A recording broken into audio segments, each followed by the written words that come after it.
Hello, and welcome to, I guess this is the second episode of our I guess, spin-off Data Nerds is what we're calling it right now.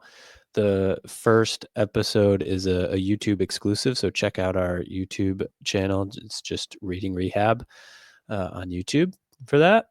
But we're just going to be looking at this case. I'll be talking about it mostly because this is a case that I brought. So brief background, a 26-year-old male with sharp localized left shin pain while running that started in the past couple weeks. He has built up his running mileage to 25 miles per week on 4 to 5 days of running with one speed session in there. So I guess a relatively typical training load there. And then his goal is to run his first marathon in 6 months. But he is having the sharp localized pain. And he also had a ACL tear and reconstruction on his right side earlier this year and is 8 months post-op. I didn't write on here that I think he had pretty lackluster PT when he had that. So that kind of put him behind the 8 ball as well. Like they didn't really give him any guidance on like what a run buildup should look like. Just kind of set him free at 6 months. So yeah, that's the case. Essentially after the eval, believed that sharp localized left shin pain was a posterior medial tibial bone stress injury. And yeah, so then looking at some of the tests that I did with him on the initial eval day, we did isometric knee extension strength with my Tindec. The main rationale for this is he's only 8 months post-op, so I'm expecting to see some deficit in quad strength, and again, lackluster post-op PT. And then later on, a couple sessions after, we did a running kinetic analysis using a system called the Run Easy, which is essentially just like an IMU on a belt that is worn on the sacrum of the runner. And then it just gives some information on loading in metrics that like are harder to quantify, I guess, by a visual analysis. So my hypothesis was that the reason that he started getting left-sided pain and has that left BSI was it was absorbing / generating more force during running to make up for the weaker right side, causing an overload to the bone after months of relative unloading during ACL rehab, and then a relatively quick buildup in mileage. He's also a novice runner too, so he hasn't run a whole ton before he had that ACL injury anyway.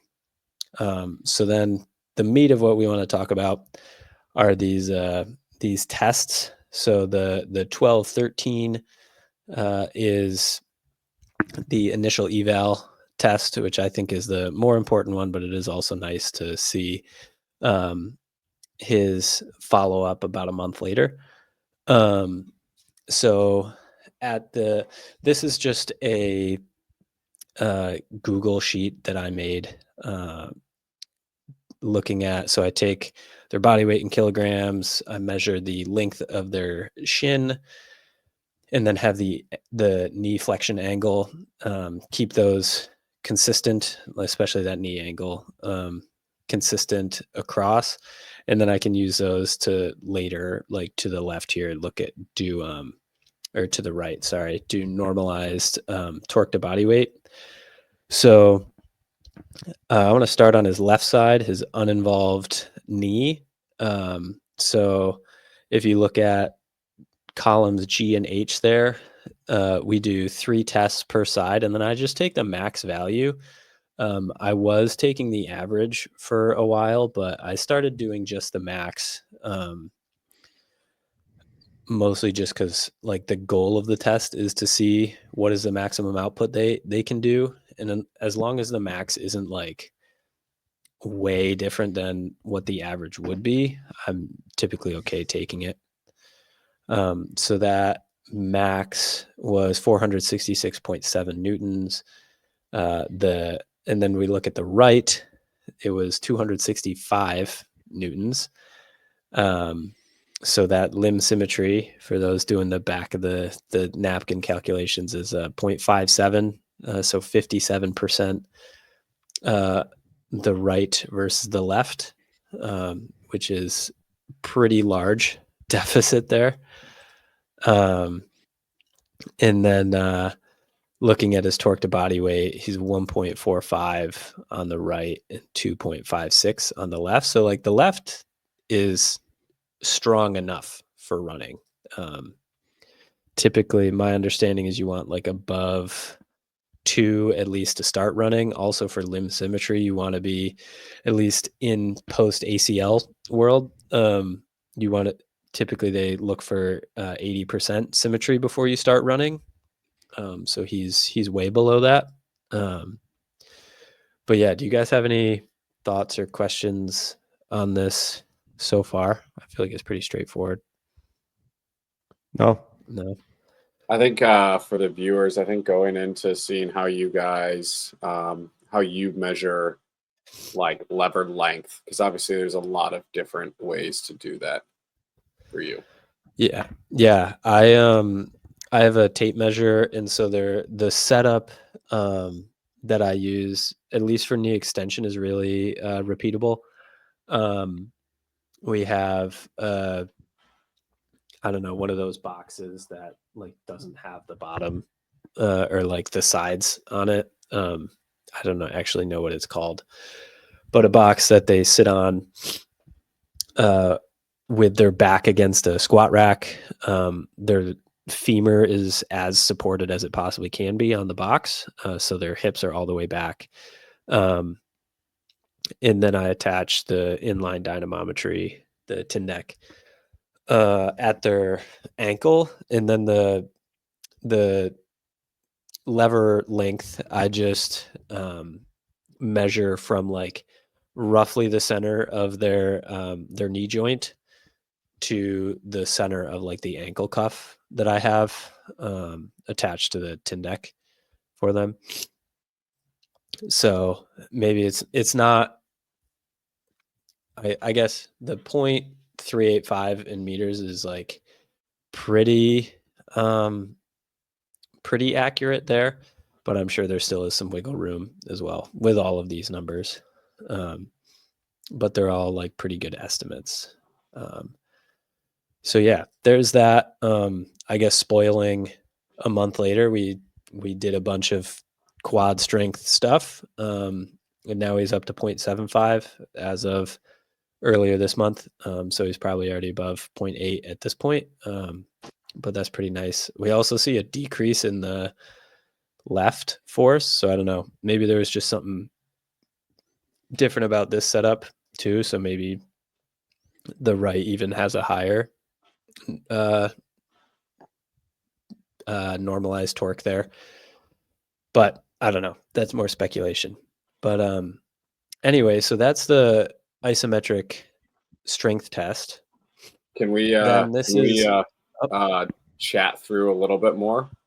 I have a couple follow-up questions because I don't know this person. I guess my question is so like you're saying you want to be able to get to running, you said what, 2.0 normalized, correct?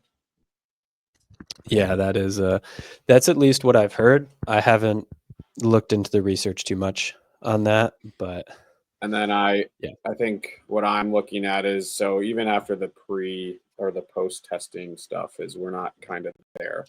Now, has he been running since, or has he been shut down due to that potential stress reaction? Yeah, so that's the fun part. He has been running Nice. because he has that marathon coming up. So it's kind of this razor's edge that we're going on. Given he hasn't been running that much because of the BSI stuff, so Before he came and saw me, he had taken about a week off of running total, and so then I told him I think it was another 3 weeks that he took off, so it was like 4 weeks total off.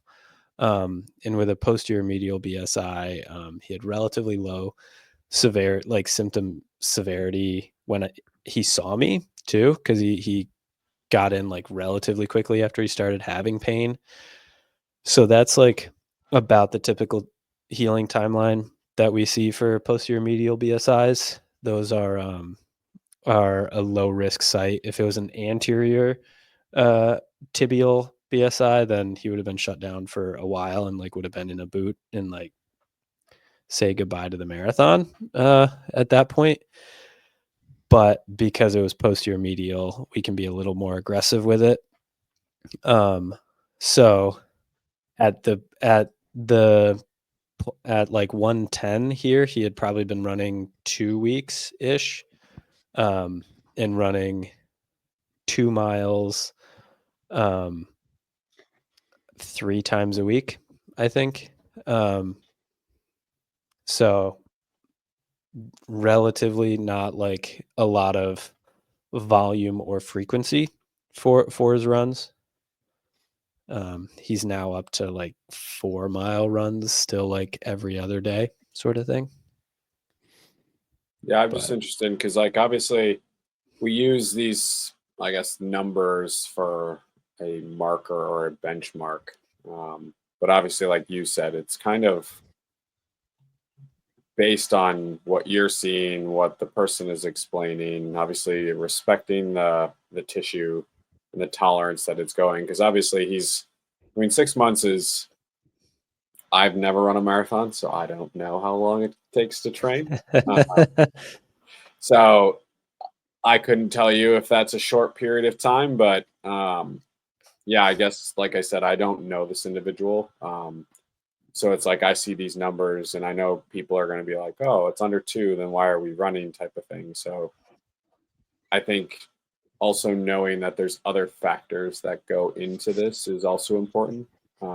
This is just one, again, snapshot in that person's day that says, oh, well, they're under 2, they should stop running type of thing. But again, I think it's within this sort of holistic approach that we all need to take, to just have an understanding of all the sort of that multifactorial decision making that kind of goes into returning a person back to their sport or recreation type of activity. Yeah, for sure. Like if he didn't have that relatively close timeline for it, like if he was like, yeah, even if he was like, I want to run a marathon next fall, so like fall of 2025, I would have been like, okay, let's shut down running for a little bit. Like let's be really strong before we start getting back into running, because like what's going on in the back of my head while he's been doing all these runs is potentially he's still putting more pressure, like he's still offloading his right leg and putting more pressure on his left leg. So are we not, like, is this just gonna happen again sort of thing? The main point that I've been drilling through this whole process with him is like the main reason we're strengthening your right leg, like everything is about your right leg right now, is so that it decreases the load to his left leg. It can normalize a little bit as he's running. And I think that actually goes well to the run analysis that I did. So this is, again, that Run Easy system. It gives a couple different, I guess, fields of data. I don't love all of them. Can you guys see where my cursor is pointing, by the way? Yes. Yes. Okay. Yeah. Because the main thing that I care about is this like top middle bit, the impact magnitude. Dynamic stability is just like how much hip drop does he have side to side. Impact duration, I don't love as a metric. It's how long it takes for the force when your foot hits the ground to get to the sacrum. So it's just like a weird metric. Same with the flight ratio. That's also a weird metric. That's just what percent of your stride are both feet in the air. 34% is about the average that I see for most people. But anyway, back to the like meat of this is that impact loading. So this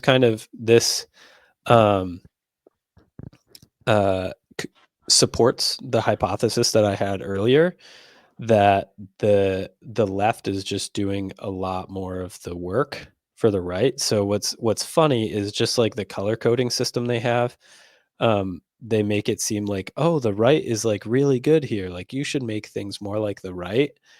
When in reality, the the the right is the bad one, and the left, the only reason the left is high is because the left has to make up for the right being so weak, which I know Pat and I talked a little bit off air about how the ground contact time kind of supports that too. I guess typically we would think of like in an antalgic gait, you'd expect if the right was painful that he'd be spending less time on the right. Potentially left is painful. At this point, left wasn't painful, so I wouldn't think that would cause the lower ground contact time. My hypothesis for why the right ground contact time was higher than the left was that it just takes longer for the right side to generate the force required to propel forward than the left side does because of that underlying quad strength weakness. So again, the main reason I did this was just to confirm my hypothesis too. And then if we go to this next slide, this is like the symmetry data between all of them. So again, you can see a pretty large asymmetry in the impact magnitude, a 20% asymmetry there. Again, then a 3.6% asymmetry is pretty large for the ground contact time too. Like ideally that's less than 1. Yeah. Do you guys have any questions on these numbers?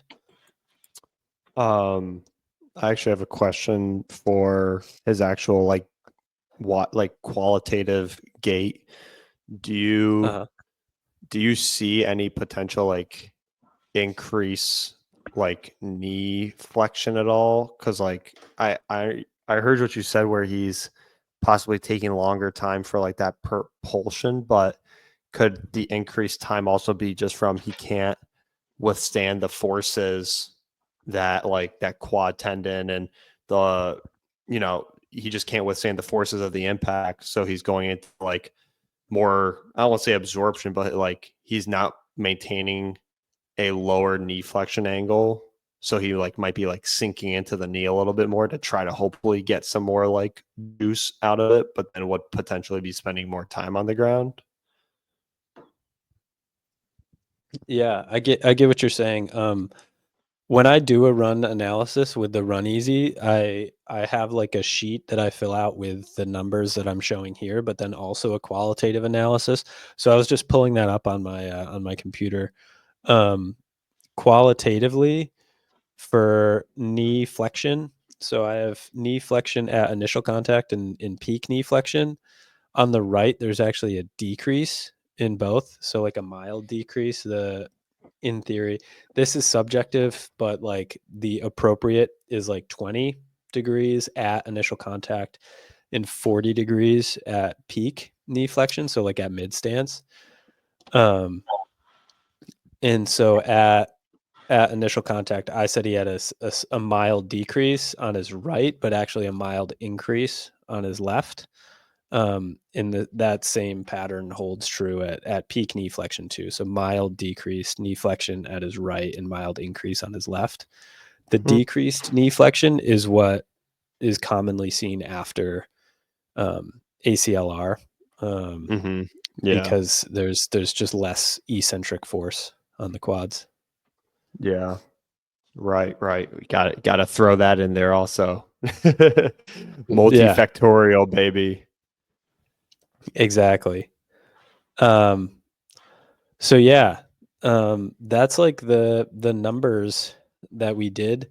Again, the main number that I was looking at going back to this isometric strength test. Really, the two things are the limb symmetry index and that torque to body weight on his right side. Like, we just want to jack those up as high as possible because they're really, like, that right quad is pretty weak. Yeah, I was pretty upset to hear that he had been running and hadn't had any strength testing done, especially knowing this. But we can't change the past for it. So then what we were doing and still are doing is just trying to blast the quads as much as possible, with a bunch of different exercises. He was already doing a strength training program that he bought online. So then I just added in the single leg knee extension machine to that, because he was told by his other PT that that's probably the worst thing he could ever do for his leg, and then I would like re-rupture his ACL. So I had to say, no, it's actually one of the better things you can do to strengthen your quads. So it was fun. But yeah, I guess we go to the interpretation again. Support for hypothesis: really weak right quads, a lot of load going to the left while running. So then priorities. Yeah, as I said, cut running for 3 to 4 weeks to allow for the bone healing, the posteromedial tibial BSI, blast the quads, reintroduce running gradually. And then my thought process through this whole part is like, can we prepare your body for this marathon, both your quads and your bones? It's going to be a relatively low volume for a training like build up. I think peak is going to be around like 30 miles a week, but most of his time is going to be spent in like the 20-mile per week range, as long as things go according to plan. But when do they ever do that? So I guess I have some follow-up questions with, yeah, I guess, setting obviously like priorities of rehab on your end. I guess this is more for like the newer clinicians and even some of the ones that are more experienced, but how did you kind of set the expectation with this person about cutting the running? And then also, how did you navigate knowing that they've been working with a PT that you may not have thought as optimally loaded the quads? Again, this is coming back to how managing the patient's expectations, but I think it'd be good to kind of review it. It has nothing to do with data because we're just dealing with people, but I think this is a good sort of learning opportunity that we can like discuss, I think. Yeah, for sure. I totally agree. So for first point about like cutting running is, I was just straight up like, you can't run for a couple weeks. Shared, that the diagnosis I thought for him, I was like, if you wanted to, you could get an MRI and confirm that, but I don't need an MRI. Like, I was like 99% sure that there was a stress reaction there. But I was also like, for the other reasons of you came pretty quickly after you started feeling pain. You've already taken a week off. It's a low risk site. We probably don't need to take that much time off too, which I think helped with that buy-in. So that's, yeah, just straight up told them that like, that's just what you have to do for bones to heal. Bones are different from muscles. And then it was like regarding how did I how did I talk about my feelings for the other PT that he had, essentially?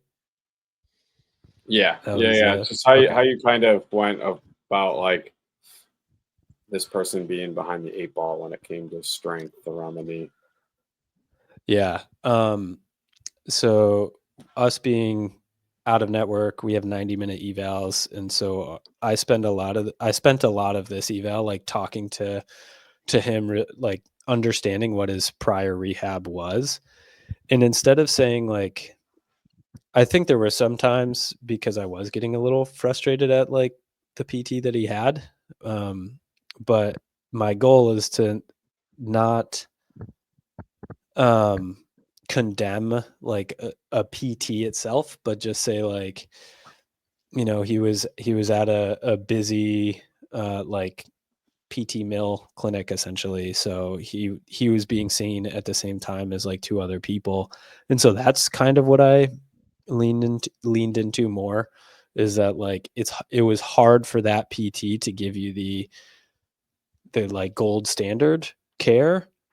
um Not saying that it's impossible to do, but it's just harder to do when they also have to split their attention with other people, and like maybe that clinic doesn't have objective testing. Like maybe they don't have some sort of like handheld dynamometer, so they couldn't have done it. Or again, maybe he just didn't have time to do it. So that's kind of where I spun it. Is like not saying that like their PT was wrong, but just like saying, oh, there's a lot more that we can do. So I don't see this process as being over for you. I see like the fun part of the process like really just starting at this point. Um, in that it helped that he already had quite a bit of buy-in, because he also didn't love the PT experience that he had post-op. Um, so me just saying that like, oh, there's a lot more we can do, he was like, oh, sweet. Like, this is exactly what I want. Nice. Does that answer that question? Yeah. Because obviously you had to navigate it at some point. Mm-hmm. And then my follow-up questions about the data. How often are you doing a run analysis with this individual? I see that you've done isometric testing twice since seeing him, but what is that sort of like stages that you kind of go through of like, okay, it's a good time to kind of reassess? Yeah, that's something I was thinking about recently. I was like, when do I want to do this again? I might do it, like my thought is doing another run analysis after the next time I test, and I'm probably going to test again in another like a month after that one, because it's been about a month in between. So probably doing another analysis in like early February, just to see if, because at that point in theory he should be at the um at least that 80% and the 2 thresholds that we have.